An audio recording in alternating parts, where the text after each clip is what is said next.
Nesta segunda lição estudaremos como se deu a divisão dos reinos de Israel em Reino do Norte e Reino do Sul. Quem foram os primeiros reis e os motivos desta divisão e as consequências que houve. Então não saia daí, inscreva-se no canal, ative o sininho e ajude a divulgar o nosso trabalho.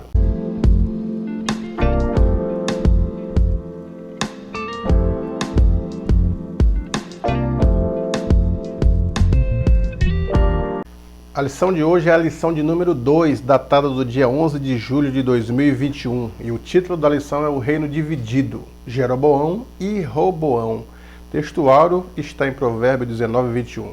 Muitos propósitos há no coração do homem, mas o conselho do Senhor permanecerá. A verdade prática. Os maus conselhos levam o homem à ruína, mas o conselho amoroso tem o poder de nos livrar da morte.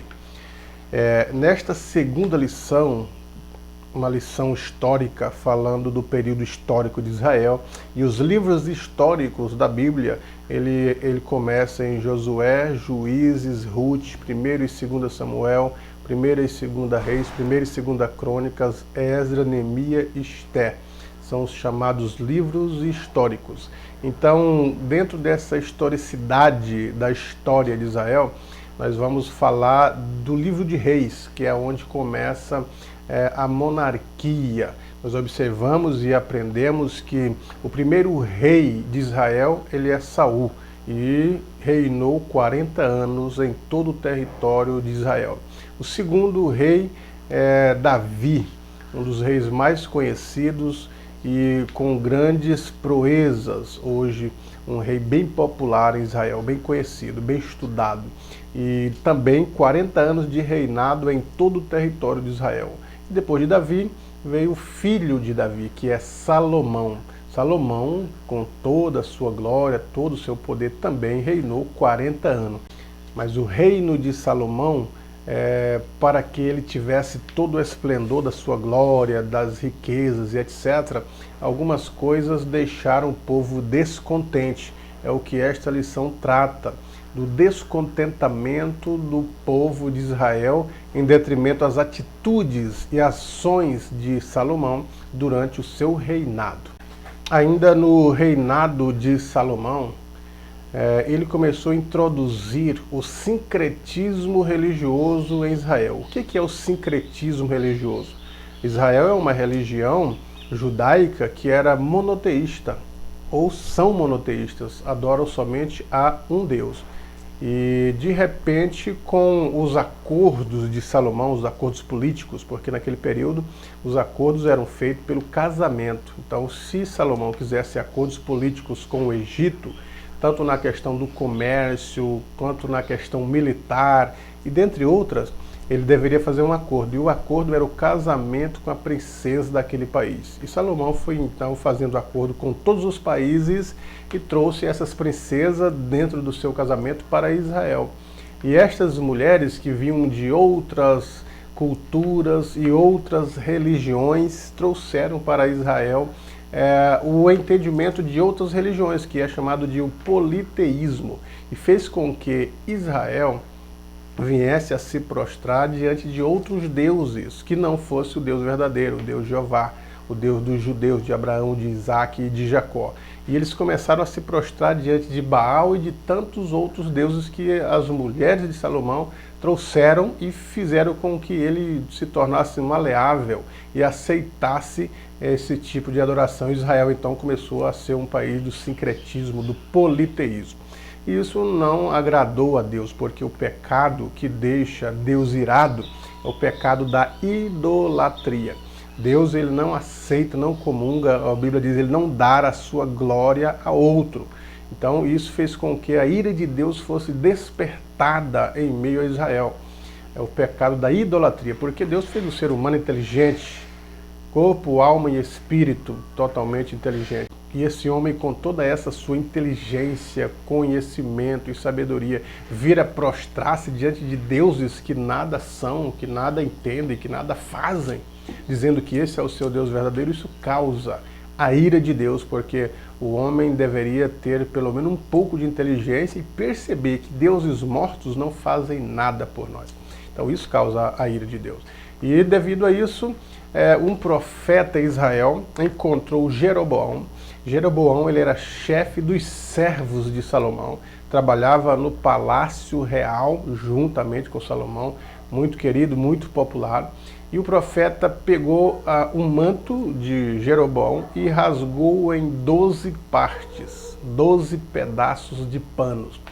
10 deu nas mãos de Jeroboão. E disse assim: assim será o reino de Israel. Será dividido em 2 partes. A primeira parte conterá 10 tribos. A segunda parte conterá 2 tribos. E será chamado o Reino do Norte e Reino do Sul. O Reino do Norte é as 10 tribos com a capital em Samaria. O Reino do Sul é Judá e Benjamim, as 2 tribos com a capital em Jerusalém. E quando ele entregou os 10 panos para Jeroboão, ele disse: tu reinarás sobre 10 tribos. É o Reino do Norte. Quando Salomão soube este fato, quando ele entendeu, chegou até ele essa informação, ele tentou matar Jeroboão, fez com que Jeroboão morresse. Mas Jeroboão fugiu da presença de Salomão, abandonou seu cargo e fugiu para o Egito, achou guarida no Egito, se escondeu lá, porque Salomão não queria que Jeroboão dominasse sobre nenhum reino, nenhuma tribo em Israel, mas sim seria a dinastia do seu filho Roboão que estaria no lugar de Salomão. O primeiro tópico fala as principais causas da cisão, que foi a carga pesada de Salomão. Como assim a carga pesada de Salomão? Porque Salomão, ele fez vários empreendimentos. Ele mesmo conta isso no livro de Eclesiastes, que tudo que os seus olhos desejaram, nada ele negou. Tudo que a sua mente veio a prescrutar, ele também não lhe negou. Tudo que o seu coração teve desejo, ele não negou nada. Todos os empreendimentos que ele tentou fazer, ele de fato conseguiu fazer. Tudo que ele pôs a mão, ele fez. Então ele tinha grandes projetos, principalmente os projetos arquitetônicos. Era fã da arquitetura, dos palácios, do templo, das construções magníficas. E a Bíblia diz que Salomão empreendeu 7 anos para construir o grandioso templo de Deus, chamado o Templo de Salomão. 7 anos de construção, homens cortando pedras, homens cortando madeiras e também outros trabalhando com ouro, com prata, para que a beleza do templo fosse terminada e vista por toda a população que estava em volta de Israel. E ele fez um magnífico templo, nós já estudamos isso na primeira lição.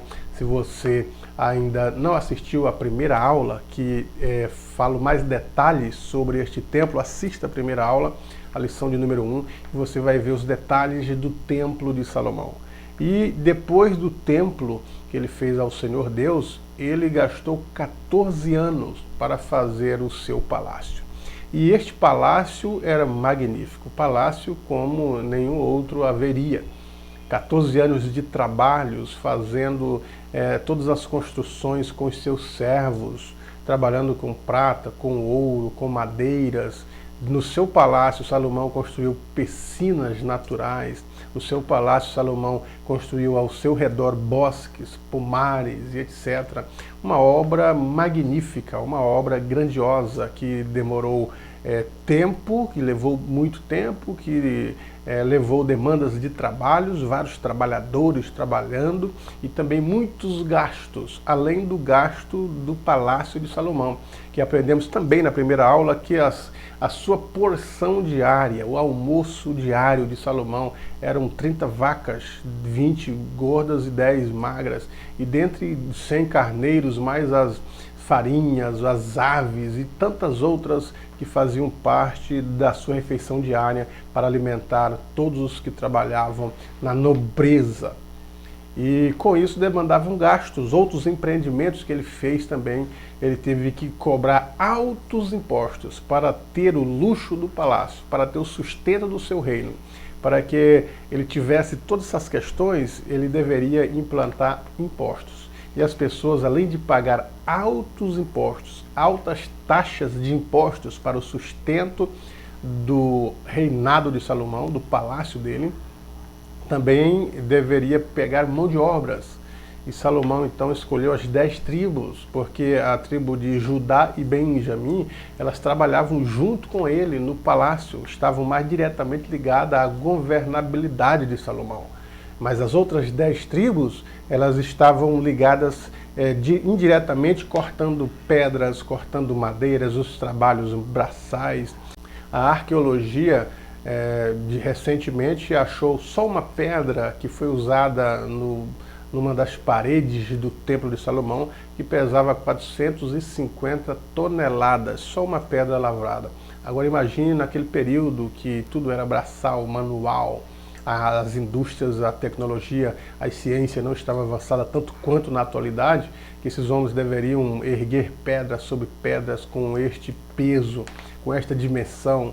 Então demandava muito esforço, muito trabalho, e as tribos, as demais tribos, elas estavam diretamente ligadas aos trabalhos, como que se fosse um trabalho escravo. E Salomão castigava duramente estas tribos com altos impostos e também com mãos de obras de tanto que eles sofreram, que começaram a clamar por clemência diante do seu Deus, diante do rei. Então, quando Salomão morreu, ele deixou esse legado de trabalhos forçados e altos impostos, e o povo já tinha saturado a sua paciência com o sofrimento imposto sobre eles. E então Roboão assume o lugar de Salomão. E o povo chegou, o povo das 10 tribos chegaram até Roboão e disseram para ele que ele deveria então aliviar as cargas, cobrar menos impostos e amenizar o trabalho forçado desse povo durante ou em todo o território de Israel. E Roboão resolveu ouvir conselhos. E tinham os homens que eram conselheiros de Salomão, que já eram experientes, que trabalhavam há muito tempo com os seus pais. E esses homens experientes, os velhos conselheiros, disseram: de fato, o povo tem razão, teu pai tem castigado duramente esse povo, então se você amenizar as cargas de trabalhos e as taxas de impostos, você trará esse povo junto contigo para o seu reino. E Roboão resolveu ouvir os jovens conselheiros que ele havia colocado para trabalhar junto com ele no seu palácio, que eram jovens que haviam crescido com ele e que não tinham tantas experiências com o povo, com a população, com a governabilidade. E esses jovens então deram outro conselho, disseram que nada, fala para o povo que se o dedo mínimo do teu pai era pesado, diga para eles que se o teu pai colocou altas taxas de impostos, foi duro, fala para eles que o teu dedo mínimo é mais grosso do que os lombos do teu pai.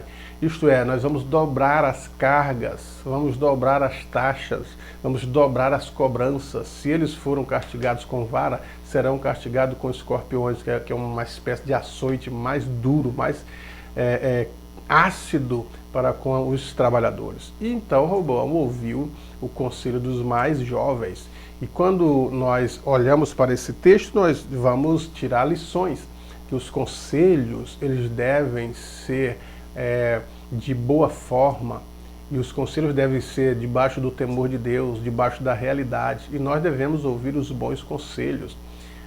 Salomão disse isso em Provérbios capítulo 4, que ele não deixava de ouvir as instruções do pai e nem os conselhos da mãe. Por isso que ele se tornou homem de sabedoria, de entendimento, porque era um homem que ouvia conselhos. E às vezes a liderança de uma forma geral precisa se aconselhar, porque há período que nós precisamos de ouvir os nossos amigos, os que estão trabalhando juntamente conosco na obra, no ministério. E quando assim o fazemos, demonstramos humildade, demonstramos que precisamos de parcerias, precisamos de amigos, precisamos de alguém que ajude-nos a servir o povo, porque na realidade a liderança cristã não é uma liderança sobre autoritarismo, mas a liderança cristã é uma liderança sobre a servidão. Jesus foi quem disse: quem quer ser maior no reino, ele deve ser o que mais serve, deve ser o servo. Quando ele dá exemplo da toalha, ele está dando exemplo de liderança, está dando conselho aos discípulos, para que quando eles assumissem cargos ministeriais na igreja, esses discípulos deveriam ser humildes, ouvir conselho e servir o povo, não apenas oprimir o povo, que é diferente. Então, nós devemos ouvir os conselhos, como está sendo a minha liderança em um departamento, a minha liderança na igreja, a minha liderança religiosa, numa diretoria, etc. Porque os conselhos fazem que paramos, reflitamos e acertamos as decisões que tomamos. No segundo tópico, os erros de Salomão, a repetição dos erros de Salomão, ela também tem exemplos bíblicos, porque Salomão ele errou quando abriu espaço para que o sincretismo religioso tomasse conta do povo de Israel. Ele errou quando abriu espaço o politeísmo estivesse presente em Israel. Então foi um dos erros, porque o texto de Deuteronômio, antes mesmo do povo de Israel pedir um rei, já tinha as instruções deste rei, que ele deveria ter uma cópia da lei do Senhor no seu trono, para que ele governasse ou reinasse embasado nas leis do Senhor. E também não deveria juntar muitas pratas, não deveria ir em busca das riquezas, em busca de cavalos, em busca das mulheres. Eram as instruções da lei do Senhor. E Salomão, ele faz ao contrário, tudo que no final da vida ou durante algum período do seu reinado, ele começou a introduzir em Israel a idolatria, através das esposas que ele tinha. E essa idolatria trouxe um mal maior para Israel, que a idolatria é o afastamento de Deus e as consequências dela, em detrimento da ira do Senhor, porque a idolatria é o pecado que causa a ira de Deus. Então Salomão começou a errar. E devido a isso, ele perde a graça para com o povo. Então impõe, através do autoritarismo, altas taxas de impostos para que ele continuasse governando e desfrutando de todo o seu reino. E também ainda o trabalho escravo nas tribos, nas 10 tribos que ele dominava, e as outras 2 estavam junto com o seu reino. Então Salomão, ele deixou maus exemplos, e nós aprendemos com os erros e com os acertos dos líderes. E este erro era um erro que não era para ser repetido com os reis que viriam após a morte de Salomão. Mas Roboão, ele não observa o que o seu pai fez. Ele não atentou para o clamor do povo e continuou insistindo no erro do seu pai, que era com as altas taxas de impostos e também com a escravidão forçada, o trabalho forçado, esgotando assim o povo de Israel, trazendo descontentamento, e através deste descontentamento a ruptura. Houve uma ruptura ali, uma cisão, então começa o reino a ficar dividido. Então toda divisão, dependendo da consequência ou da causa, ela não é boa. E a divisão neste caso de Israel não foi boa. O povo começa a sofrer por causa disso e o rei perdeu a estribeira. Assim também a nação, um exemplo disso é o Brasil, com altas taxas de impostos, e todos esses recursos arrecadados através dos impostos, que eram para servirem de retorno ao povo, em educação, em saúde, em estradas, em moradias, etc. Estes altos impostos e as inúmeras arrecadações, elas servem para os caprichos de uma classe política. E isso faz com que o povo se revolte, porque pagam muito, trabalham muito e pagam muito, ganham pouco, e uma classe de políticos vivem esplendorosamente sobre os recursos. Era mais ou menos isso que acontecia em Israel. O reinado de Salomão, todo o seu palácio, viviam bem, com muitas riquezas, e viviam uma vida de vigor, uma vida intensa. Mas o povo trabalhava, e isso fez com que o povo refletisse, fosse até Roboão, suplicasse a clemência, mas Roboão não ouviu o povo. E é interessante ouvir o povo. É interessante assentar-se com os nossos liderados, ouvir o que eles querem não fazer o que eles querem, mas ouvir as demandas, se estamos indo no direcionamento correto ou não, o que deveria ser feito, as propostas, etc. Isso expressa humildade, porque o orgulho ele não ajuda em nada, como diz a lição. Quando o orgulho se torna o centro de nossas vidas, ficamos à mercê de nós mesmos e não conseguimos discernir entre o bem e o mal. Foi assim com Roboão, não conseguia saber o bem e o mal, e não conseguiu discernir que as decisões que ele tomou juntamente com os conselheiros mais novos era uma decisão má para o povo. E também isso também fez com que esta decisão má trouxesse a maldade para si próprio, para o seu reino, porque ele perde a liderança de 10 tribos. Então nós devemos atentar para os conselhos, atentar para a clemência, atentar para a vida do povo, perceber que nós precisamos da vida dos nossos liderados e trabalhar bem em harmonia, em paz, juntamente com a humildade, para que todos se sintam bem. O nosso papel na liderança é servir, para que o povo esteja bem e levar esse povo a adorar a Deus na sua plenitude. O terceiro tópico, o reinado e a idolatria de Jeroboão, a rebeldia de Jeroboão. Jeroboão, ele recebeu uma profecia de Deus, através do profeta que diria que ele governaria sobre 10 tribos, e assim foi. Quando Roboão disse que não amenizaria as cargas e nem o trabalho do povo de Israel, Jeroboão se mostrou como líder sobre as 10 tribos que mais sofriam no reino e se mostrou que poderia reinar com elas. Então houve uma ruptura. Então se tornou chamado Reino do Norte, com a capital em Samaria. E Jeroboão se tornou o rei daquelas 10 tribos, enquanto Jeroboão ficou com 2 apenas, Judá e Benjamim. Então Jeroboão era para também ter o temor do Senhor, Jeroboão era para ter a promessa de Deus na sua vida e reinar bem, reinar com a Bíblia, reinar com as leis do Senhor, no temor do Senhor, conduzindo o povo de uma forma ordeira. Mas o erro de Jeroboão foi que o templo ficava em Jerusalém, no Reino do Sul, que era das 2 tribos, Judá e Benjamim. E Jeroboão, com medo de que o povo descesse de Samaria ou as 10 tribos fosse para o sul para adorar no templo de Jerusalém, ali ouvir os conselhos de Roboão, que o povo se rebelasse contra ele e voltasse a submeter ao reinado de Roboão.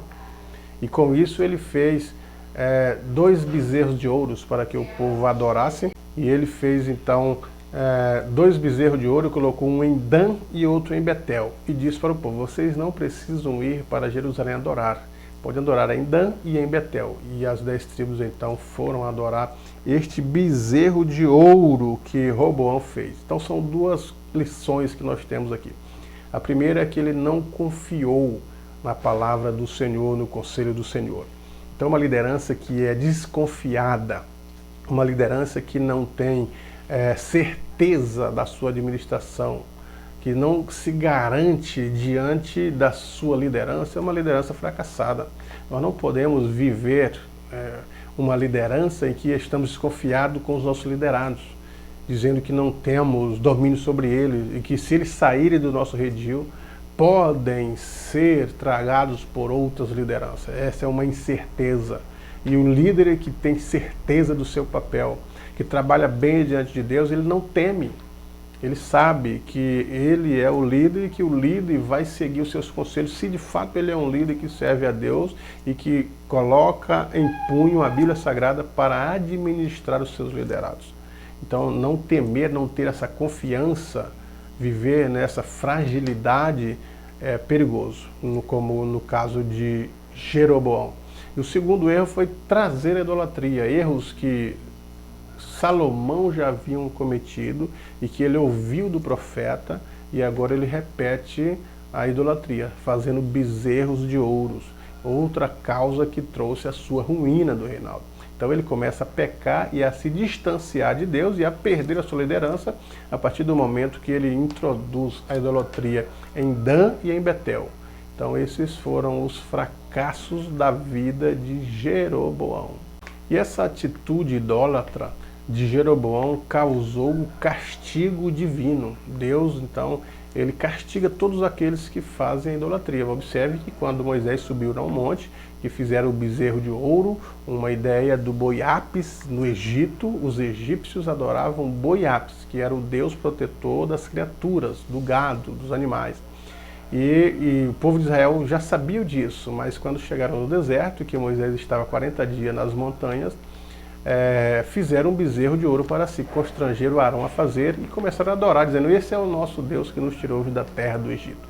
E o texto diz que isso causou a ira de Deus, o furor de Deus. E Deus disse: Moisés, desce, porque o teu povo está causando a idolatria.